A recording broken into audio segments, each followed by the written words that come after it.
Welcome to Vera's Vogue Report on Daily Divine Guidance 9774.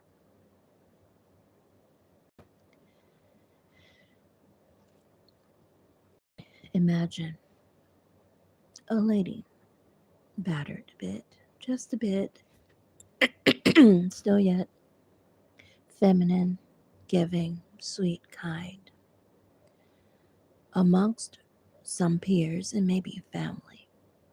She's tethered. Is that a word? Again, she still has a spark in her step, although she has a limp. She keeps her hair neat, although she can be more glamorous. She wears modest office apparel, although she knows how to get ritzy. Her shoes are scuffed. Her sweater has a missing button. Her skirt's hem waves as she walks, although she's sewn her skirt several times. There's a chirp in the background, a simple memory of how things are neglected, despite her wanting them to be addressed. She's bought sewing kits. She's polished her shoes. She even bought new ones that disappeared, or at least one. Or the pair where the heel or the sole is peeled off. So if she wears them, it's visible. Once again, someone thinks that she should be disheveled in everyday life. So as she shuffles towards the door and looks for the coat that's now missing, let's call her Sarah. Sarah is now forced to walk during a semi-summer/fall day with no real apparel.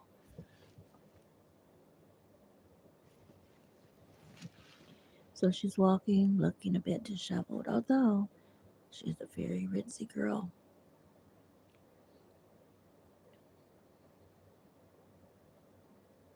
She shuffles off. She comes back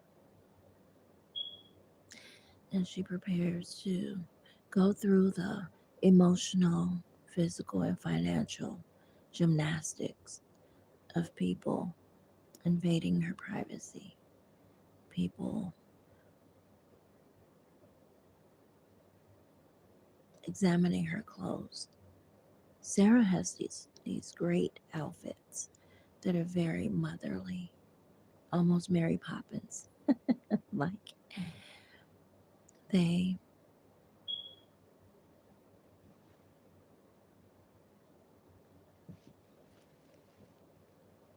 are long. Some have pleats, pleated skirts, but somehow all the pleats are gone. So Sarah keeps looking for a cleaners or a seamstress or someone that can put the pleats back in her step. Right. She has some nice boots that hug her legs that were, now that she's finding out, infected, attacked because of her youthful beauty. There was heels on these boots, snugly fit her legs nicely. And now the leather is peeled as if someone took an iron to it and melted the leather.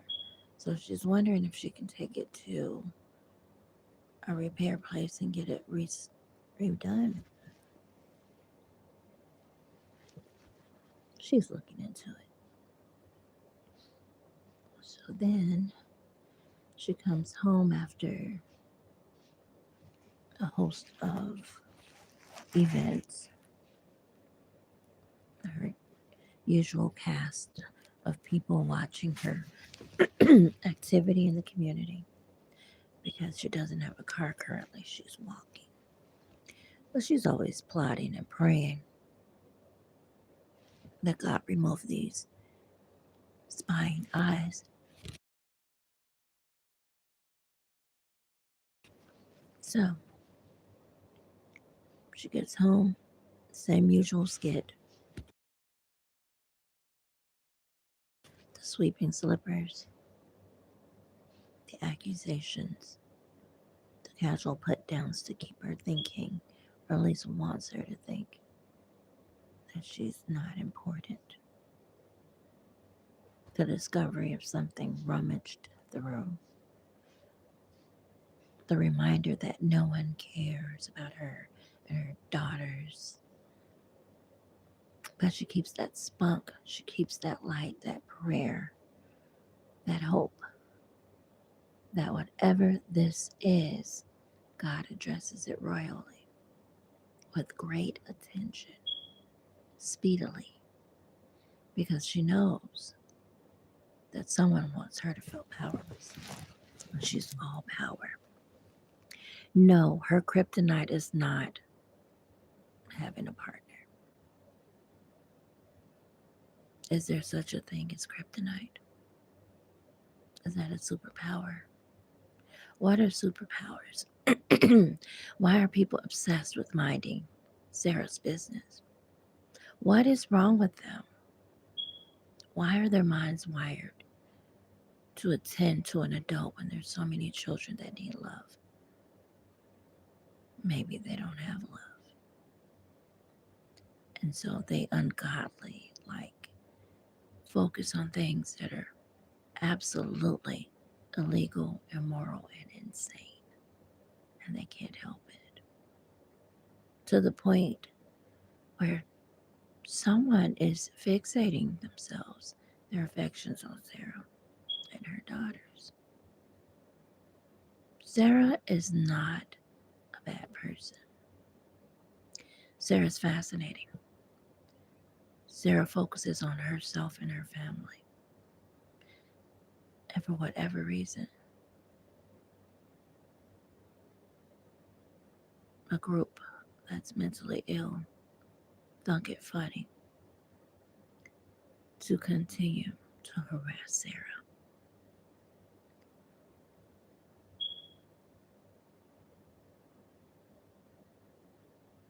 Well, Sarah's been in this maze away from her family for a bit. And she's consulted God over and over. And God has brought her through a lot, her and her family. Well, this is a special case, a special file that all the world kind of overlooks. Now, Sarah's very clear someone is illegally, immorally, and insanely destroying her property and taking her children's property, her daughters. She knows this. She's reported things. She's spoken out on things. And more, everything becomes more watered down, more sensitive, more blocked, unimportant, shuffled into the mix. So Sarah understands that she has to directly communicate with three particular people, and all of this will change. Who are these three people? Maybe you should stay tuned. But I'll continue with what will happen. It's very fascinating. Sarah doesn't matter what race, but she's fair skinned. Very beautiful girl. Her daughters are very beautiful. They're older ladies. Again, Sarah is not young. She's not old. She's absolutely vibrant, articulate, fun, loving. She loves to read and write and love on her family. She will assume her daughters are the same from what she's observed when they were with her. They're adults, hopefully married, having a good time. Somehow, someone with mental issues decided, hey, group of other crazies,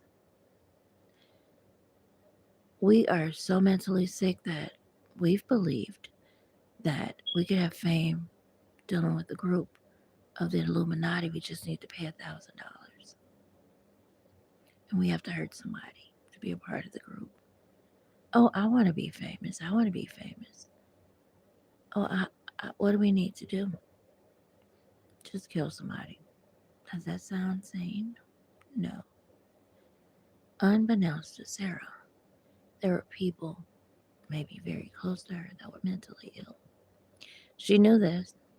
She can report it all day, but again, if things are being watered down and people have people in high places that want her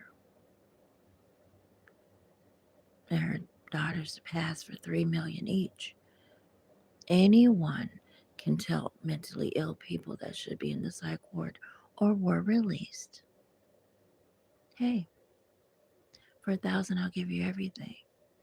Kind of like the satanic moment on the mount. Hey, Jesus, I know you're hungry for fame, or because you're doing such a great thing and it's taking a lot out of you. You've been doing such a good job, you haven't focused on eating or taking care of yourself. Do you have enough to eat?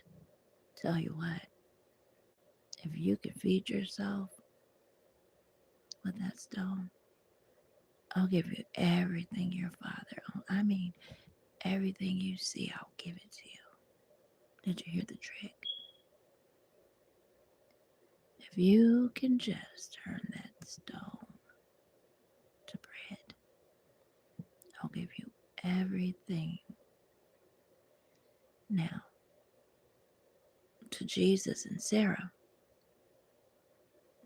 their sanity tells them, trickster, trickster, alert, alert.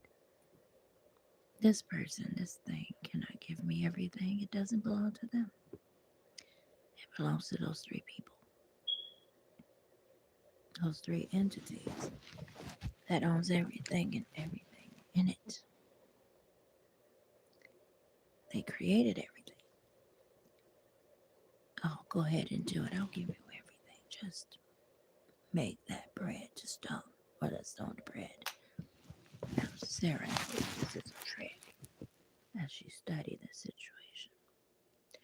But to the others, they have no clue because they don't have any food. So they're attempting to turn stone to bread. Impossible, right? Only God creates those miracles. Only God sent Jesus to do such things. But to someone that's not mentally stable, as usual, they can fall into the trap and really feel that they're able to create a miracle doing something that's not possible. Now, Sarah carries on with herself until she hears something from God. She trusts God. God is good. So the illusion here is that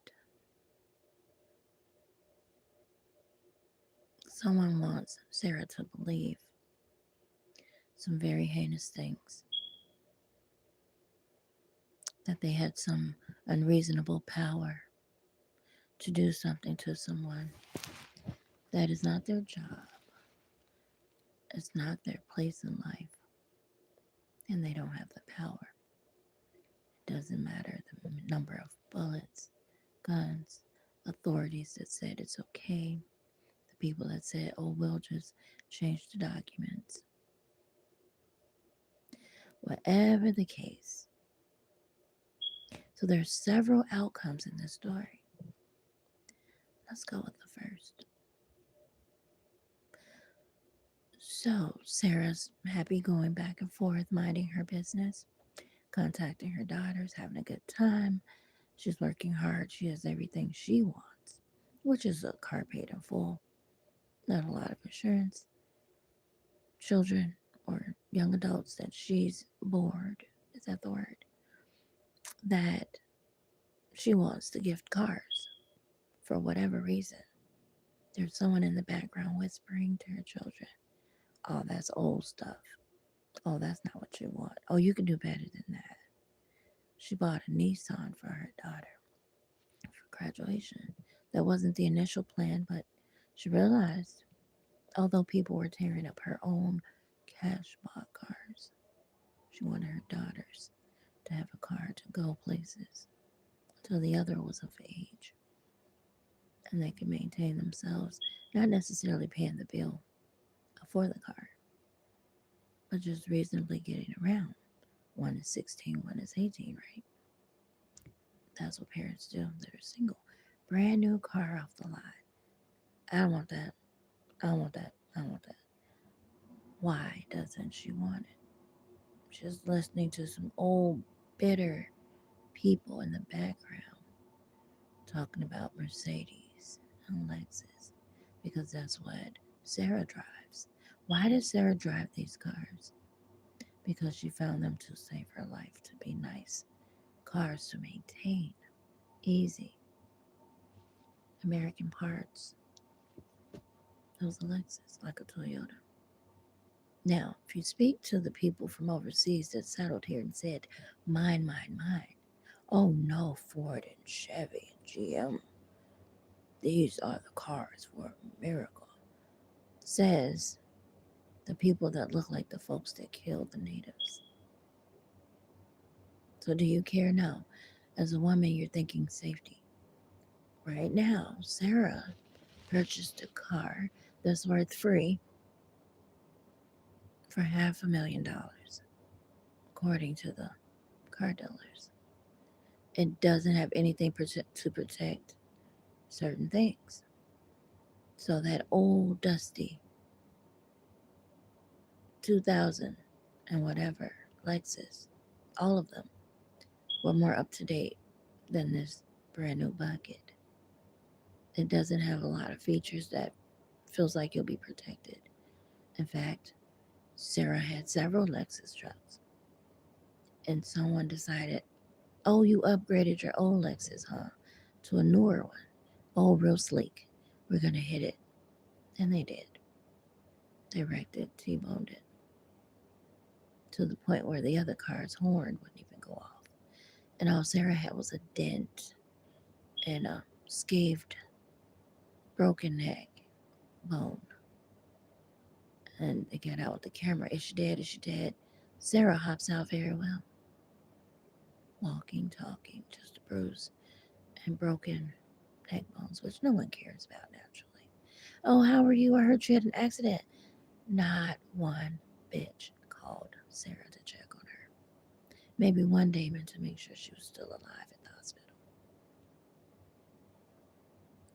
The kids weren't even aware that this had happened. Or maybe they were hoping with the others that had infiltrated their hearts and minds. Oh, your mom, Sarah, she's no good. We don't need her. She's horrible. Sarah is the sweetest person. God loves Sarah. Not that anything was wrong with her. Sarah is a virtuous woman. Sarah believes in the right thing 100% of the time and tries to perform it, not as a fanatic, but as a good human. She hasn't stopped yet. Sarah's starting to realize that being virtuous is a crime to crazy people, people with instabilities mentally.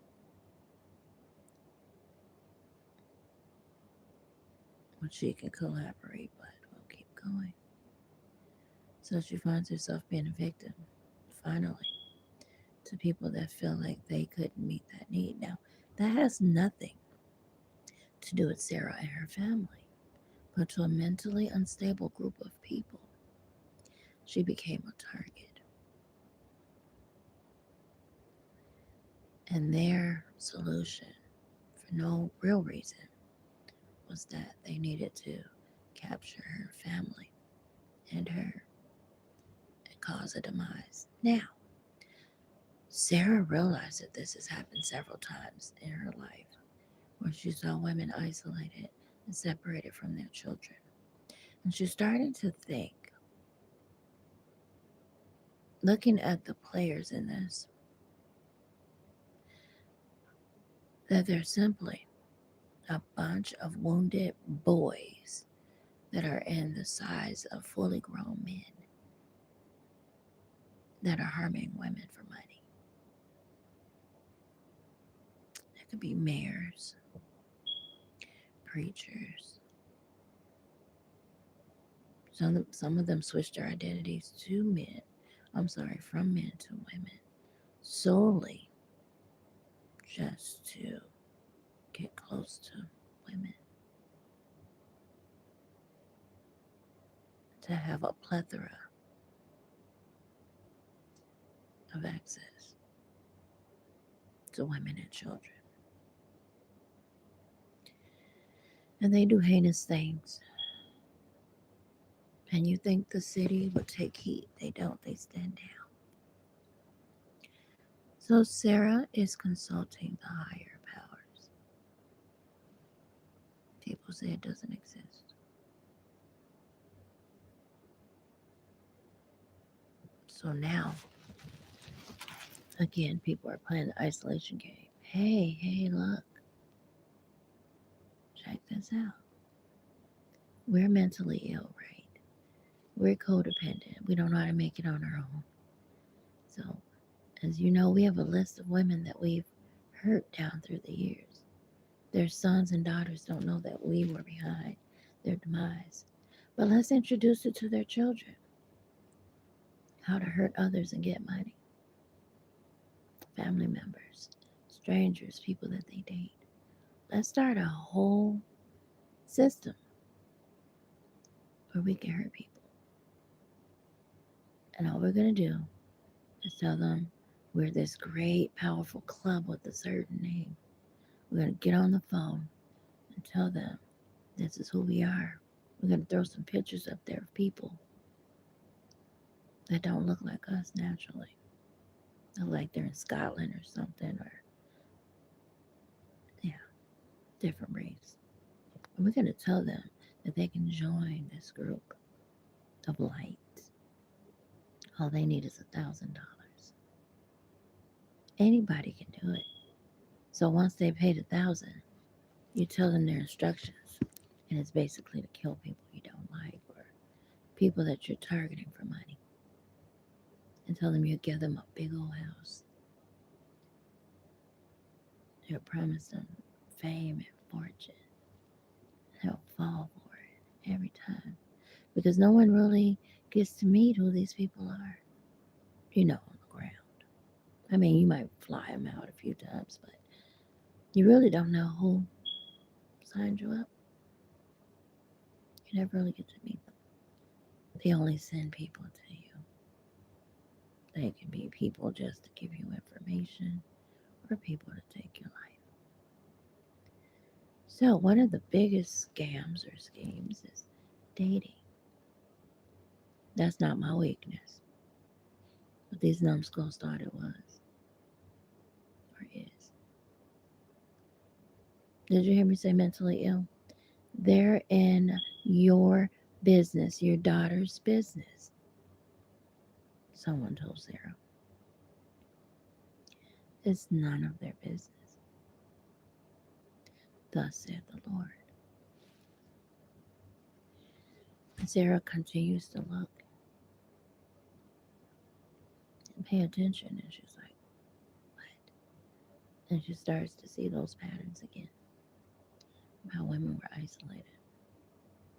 No one reached out and checked on them. How they were hurt in accidents or scared, trying to get away from someone or something. And everybody, including law enforcement, the healthcare centers, are looking at her cross-eyed. There's no one following you. There's no one bothering you. Now the family's chanting, "Oh, she's crazy. Oh, she's crazy. Don't pay her no attention. Oh no, she's crazy. Yeah, we just watch her." Now, some of them may have been sincere in their assessment, but the truth is, things were happening. People were bothering her. Sarah's seen this movie before several times, where they make people think they're crazy. So, we're starting up again, Sarah thinks. That's one scenario. I can collaborate more, but so the other scenario for Sarah, or conclusion, or whatever you like to call it, is Sarah is going to a church with her clothes, her shoes, her meager look. Is that a word? Very humbled, very meek. And she meets a guy through his mom. This guy is there to basically distract at first. He looks familiar, but he's not, but he is, because we're all related. No matter how far that mother or father went or came, we're all connected as humans. Somehow, Sarah starts to date this guy, and he's basically casing her entire life, her body, her mind, her children, her family, her homes. Now, Sarah's being moved around a lot. Sarah's going through a lot. So, Sarah figures there's some other righteous people out here. I know I'm not the only one. So, Sarah begins to consult people and say, hey, there's something going on with my family, and I want you guys to pray for us. That's not cliche. I literally want you to pray with us. And the few people that heard her, they started showing up, watching Sarah, praying with Sarah, asking Sarah questions, watching Sarah's life, listening to Sarah and her family and the things that she was saying. Some were law officials. And he figured, let's not take this lightly. Let's look into it. Well, unbeknownst to this sister girl, Sarah really was taken seriously. And so, in that, we won't get into more details right now, but there are some. Sarah went about her business. She continued to pray and fast. God gave her some insight on some of those things she learned at church about protecting herself and her family. And it doesn't involve any violence, pretty much. Well, she starts to date. She moves in this guy after so many guys came and went, according to this wicked program of people that's mentally unstable, severely. They just can't figure out how to take care of themselves without taking care of others. Take that as you want. Use your imagination freely. Just pray about it. Keep it intact. Don't get no ideas. In the next few days, everything will be illuminated for eternity. You have to be yourself. Just a side note. You can't hide any longer. All right. So, Sarah has been dating this guy for a while. And he's a jerk. He sees her clothes are straggly a bit, although she buy them intact, fine and great. Matching, fresh. She keeps her clothes clean. Somehow, conveniently, her machine went down, and when she goes out to wash, since her daughters left, everybody wants to fight. So she washed them on her hands. She found this small little spot, minding her business until she can gather herself up to go and recollect her family. And she's hearing rumors, disturbing rumors. And she's like, okay, so God's going to have to kill part of the universe. Okay. Wow. Yeah. And so she steps back. She keeps praying. She's minding her business, but she's finding herself using profanity now. And there's a guy that's dancing around that comes to join her in this little space. And she's happy, but she was already happy, minding her own business. This guy seems to get in her business too. She's watching, but it's okay. I think he's like when she's asleep or things like that. Weird things are happening. Weird people are around. He's not acting like he was. But Sarah is told to rest. That's cared for. So every night at a certain time she goes to sleep, but for some reason she will wake up around 3. She wasn't sure why. Anyway, she wakes up, she prays, she does a few things. Might go out 3 a.m., do a few things. She feels safe, but it doesn't start to feel safe. Like someone really wants her hurt, her and her kids. So Sarah is pulling out these tools that God gave her. She's praying and listening. She understands this is not just a bug. No one wrote it, and God is real. So even if someone wrote it, it was still a good blueprint to rational thinking. You can say it's trying to control people. Here's the thing, God is in control. Don't let the masses fool you. People try to distract you with politics and drama and this and that to keep you from knowing that you're protected from God, the creator of all this stuff. No one created all of these. No one created mountains. No one created faith. No one created God. No one created Jesus. No one created the anointing. The same as this universe provides, so does our temples.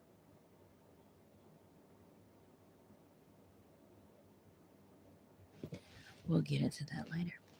Sarah continues to pray, be cordial, cook if she can, because this fella liked to cook.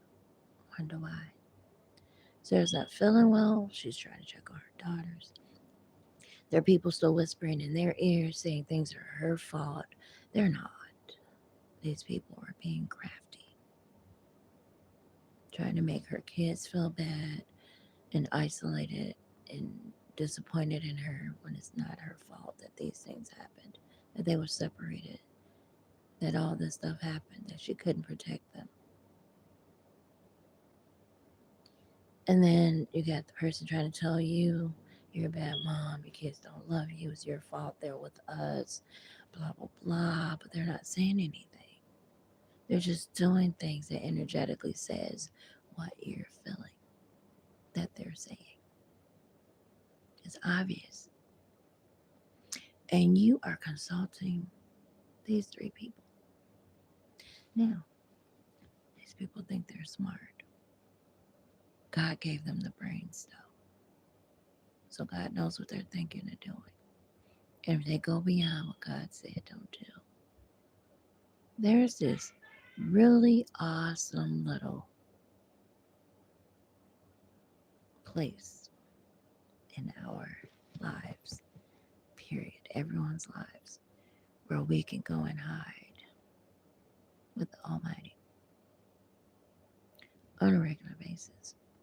But some people think, oh, by humbug, we're going to turn this into a thug spot. Okay. You're going to turn something holy into something thuggish, huh?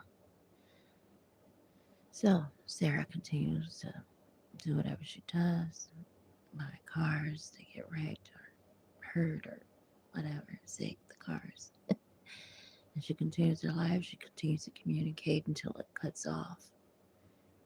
And she's trying to figure out why are people so crazy and God has to punish them. And now you understand why there are people outside struggling. And you're saying, oh, I want to house them. But these are the people that wanted to kill you and your family.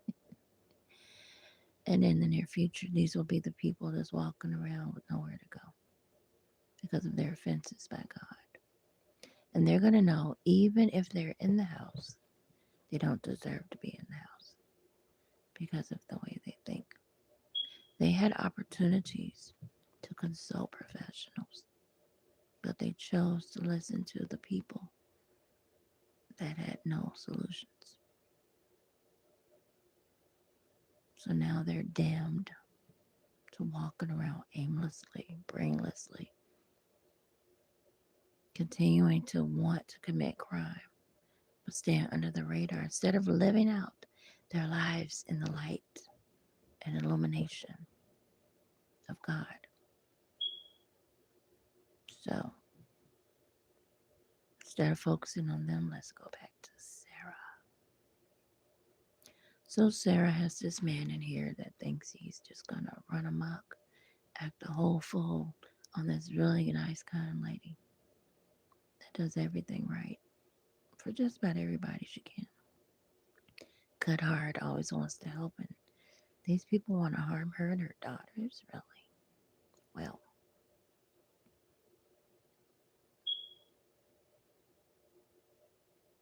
now, Sarah continues to be kind. She continues to cooperate with this, kidnapper? What is it? Wannabe husband that's brutal and mean and unkind. And maybe being told by some psych ward patient that Sarah never met. If you really love me, you must prove it. You must harm her children, her daughters. If you want to prove that you're with me, you must harm her and them. And this weak, mentally ill, sick person over cotton and linen decides, I didn't sign up for this. Well, yeah, you did. When you didn't go and get your meds, when you didn't go and do your therapy to talk about your mama's issues and how you did not understand that she was a child when people put her into some bad situations. She came up pregnant as a kid, having a kid, and that she only had so many years of knowledge. She couldn't give you anything beyond that. But instead of you going to counseling to learn about that, you're out here figuring your mom was a full grown adult and that she had all the capacity to do everything she needed. And she just couldn't quite do it. But she was really a kid trying to be grown, forced to be out here way too soon. And so her and her sister, also a victim of this sick world that likes to touch on kids, told you a story that broke your heart because you misunderstood, because you were born into situations that your mom considered. She simply mentioned to you, I considered killing you, trying to abort you. I tried everything to get rid of you. Those probably were her words. It seemed harsh to a kid. This was not an adult this lady was talking to. She was talking to a kid between 5 and 15, maybe 3. Drunk, under the influence of drugs, most likely, alcohol, and mean, aggressive, probably law officials touching on kids, school teachers, people in the neighborhood that were grown, touching on this little girl. She didn't even know she was a kid. She mentioned how my daughters are beautiful and all that. Simply said, because I'm an extra mama. Bam. This is Sarah's story. Thank you for saying my daughters are beautiful on this train ride from church. But I also teach my daughters, if anybody touches you at this age or confronts you in a sexual way, you slap them and run and tell the authorities. And I think in her little weasel head, she started thinking, huh, I didn't know that was illegal. Well, let's see what your daughters do. Sarah can't read minds that way. But in these people's actions, again, this boy that looks like a man that was told his folks was trying to kill him, it shell shocked him for a long time that his own mama in his head wanted him dead, wanted to murder him. So he may have been very aggressive towards this lady, but never hurt her. Maybe at some point. And then as he grew up, he actually probably accepted hurting women. Now you see how stupid that is? But you have to see these are two kids talking to three children communicating with each other that think they're adults. Two thinks they're really grown. No one told them you shouldn't be moving this fast. You're little girls, 9, 16, 18. You don't have to be out here. So someone started a whole campaign on Sarah to see what her kids would do if they were put in that situation literally. They wanted to sever her from her kids, put them in some situations, and see what they do. They wanted to see what Sarah would do with an abusive man around an abusive woman. Did she mention there were cameras around her? People watching her every step and move, even to this day, just mentally challenged. All the children that need good attention, these raggedy minded adults, according to Sarah, are watching her for no reason. The most they're learning is that they're severely mentally ill. They need severe help. But God has a solution. She just needs to what? Yeah, that. So Sarah continues to be nice and cook food for this man and all that. And one day Sarah gets a spark. Hey, there's other scenarios, but we'll move on to the ending here. Hey, let's call him John. How are you? Welcome home. She doesn't look as shabby today. She looks a little spruced up. She likes to do that every so often. But what does John say? Huh. See, John is probably already married to an ugly, uncomfortable person. Maybe pretty on the outside, but ugly on the inside. But he's also married to demonology, just being mean to women. So he could have several friends, relatives, partners that he's just mean to. Because he still, up until most recently, believed that all women were murderers or capable because of the story his young mother and aunt told him. We tried to abort you. We tried to use a hanger. We tried drinking. I almost pushed her down the stairs. And the reality of that conversation was, boy, we was kids. We know what the hell we was doing. We was being raped on. People was giving us alcohol and drugs.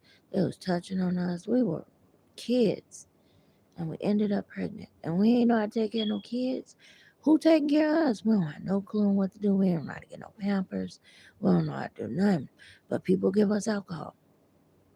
We don't know what to do about no food. We ain't got no food. We ain't got no place to stay.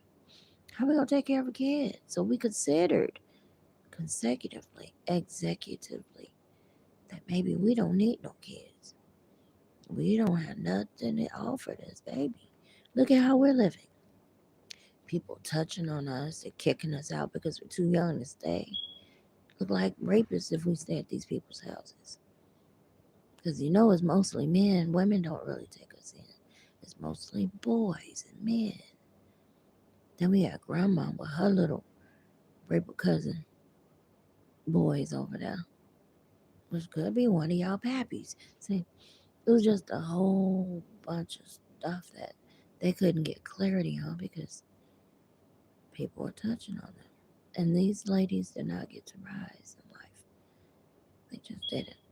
So this boy is mad at the world. This little boy. Beautiful kid. Beautiful. Beautiful kid. Just mad.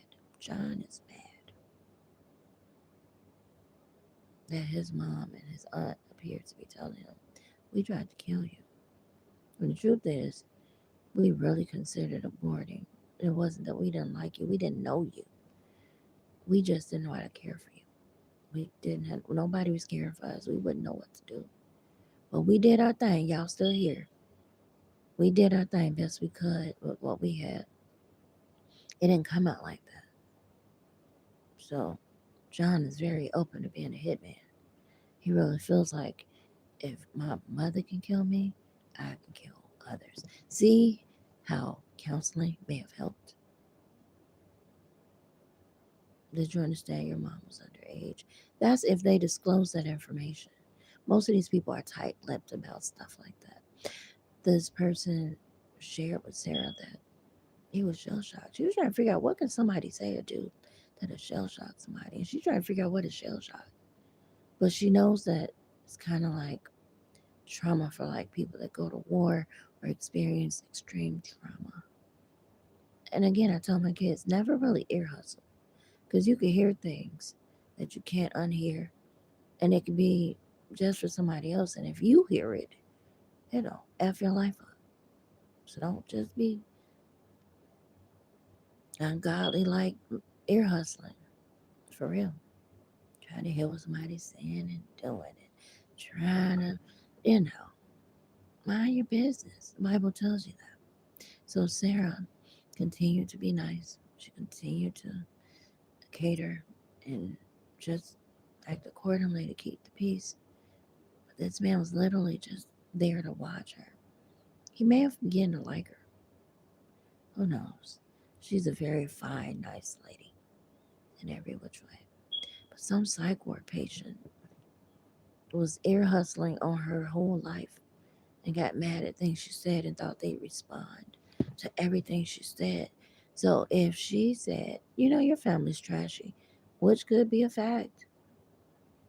Some people's families are very bad. They like to rape on each other and sex each other, adults and kids into adults and adults into kids and kids to adults. And the cycle doesn't stop, and these people kill people, like really mentally off. And they're okay with that. And they hide it. And they got all these jobs in these different sectors, and they just hide it. But they sneak off and do weird things together as relatives, whether it's hurting others, making money in weird ways. And that's trashy. You don't have to live that way. So you said, this is trashy. Y'all shouldn't do that. And they figured, oh, we're trashy because he's allowing people to listen to her and his conversations. And instead of him just saying, listen, we need to leave this lady alone, it's not right. He goes with the people putting cameras up, using their jobs, surveillance, listening devices. So they're listening to everything Sarah's saying and quiet to him. And they're taking it personally and responding to her and her children. Oh, we're trashy. Really? Okay. Well, then we'll just kill your kids and put them in the trash bin. At least let you think that, since you want to play games. Now, remember, Sarah is defending herself against people that clearly are not all together. She's not aware at first. Well, she does, but they're catching her off guard, listening to her conversations with this man. That's not well. He really should have been put in some type of counseling as a kid. But the mom may have been running away, just trying to survive from true help. And when you get tossed out here and you pop a few people in the head for being rude, you'll be on the police radar. Like, this one's not going to survive. This was not going to amount to much. They had me on that list too. They probably put it on all Native American people's files, which is none of their business. God is in control, not pieces of paper and people with cameras pushing pins and watching people's private lives. Because God is watching yours too. 2026 will show that. However, she continues to be nice. She continues to understand that people are sick in the head. She's been listening to crime since the 90s or so. 60 Minutes, Dateline, ABC, CBS. I don't think Channel 9 ever had a crime channel, but maybe 9-2 on the regular channels with the antenna. Analog, is it? Regular airwaves. Maybe 9.2 or 9.3 or 9-3, whatever. May have some crime channels.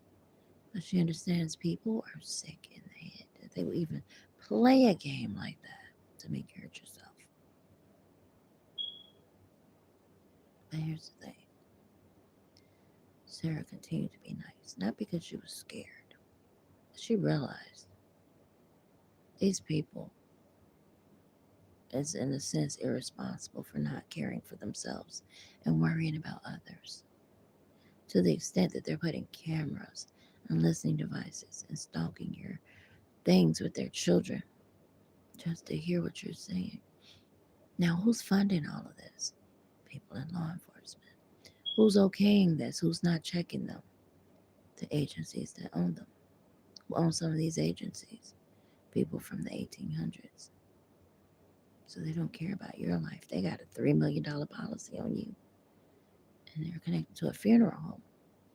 And because they're noticing these people that higher law enforcement does not respond to you saying people are stalking me, people are hurting me and my family, and you're making all types of reports, there's smaller people in the community that feels, I know funeral homes.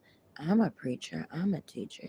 I'm a pastor. I work in law enforcement. So if I hurt somebody of a certain gender or on a list, nobody will respond, huh? So we can mess with their kids and them, and nobody's going to respond.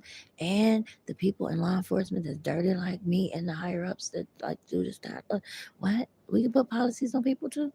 Really? And get paid out? Well, shoot. She's one of them. Let's get her. Let's get her, kids. Let's make her think something's happening so we can get her. Sarah continues to be nice. Her family is absent. Her family is absent. The church is absent. The community is absent. And everybody that comes in, they're weird. Where are you? What are you doing? Why are you waiting? Why do you need to know where I am so profusely? Well, you normally tell us so we can get you, so we can check on you. You know we care. Oh, so Sarah continues to be nice to everybody as much as possible.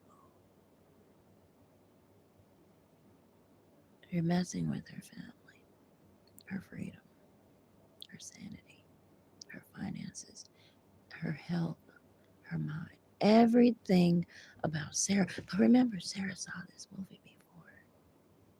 So Sarah gets to play out the ending. She's writing it. God told her so. So the title of this may be The Visitors. So Sarah's sitting, she's listening, she's watching. Sarah took her some good steps. How to defend herself with John and Shaniqua and Marcus and, well, defend these people. Get them justice. Shirley. Gertrude. So many. A few people got smacked by the cops in their own car. Why? Somebody was mad and jealous. However, they had a good payout. T-boned. Hmm. She continued to be nice. Cook food. She was all excited this day. Normally it's just her and him. Hey, what you all spruced up about? Bah humbug. What? Here we go again. I thought I'd cook a meal and dress up a little bit. I don't like red. She had on a nice red outfit with red lipstick and had her hair. It wasn't for him. So what is that? Oh, I cooked a little. Oh, I don't eat other people's food. Excuse me. Oh, okay. Well, I'll set the table. I'm getting ready. I'm just gonna lay down. I'm just gonna take a nap right here. Oh, she's making food. She's putting the table together. She's moving around. She's excited. And he's one eye open, snoring. What is she doing? What is she doing? What is she doing? Right. Sarah's minding her business. She's having a good time as usual. She's praying for her family. She's minding her own business. Again, if someone comes in and tells you their business, and you see they're clearly hurting, clearly delusional, clearly not understanding situations, and that's the one thing about men. Even as little boys watching us, they don't seem to understand that sometimes we're victims. Sometimes we were little girls when things happen to us, and we may not tell people. So we do our best with what we have. And instead of boys or men seeing it from a father daughter point of view, if I was her father, what would this look like? They don't think that way. What would cause Sarah to act like this or be like this? Why was my mother this way or that way? If I was a father, what could have happened to my mother that would cause her to XYZ 1, 2, 3? Most kids aren't going to ask their parents, how old were you when I was born? They may look at their birth certificate. It may not even be accurate. Who are my uncles? Are these my uncles? They don't ask those questions. Sometimes these kids were in foster care and didn't know it. And they grew up not knowing things about themselves. And they didn't tell anybody. Or maybe they didn't know. And they're thinking my cousins were touching on me, my grandfather, my father. These may not even be their relatives. Just playground friends that grew up together. They wouldn't know.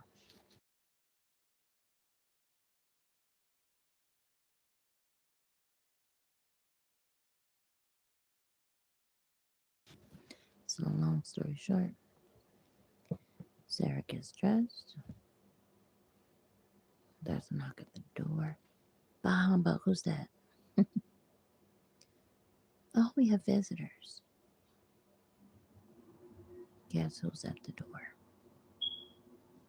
If you'd like to know more, just say more and more and more. Until next time,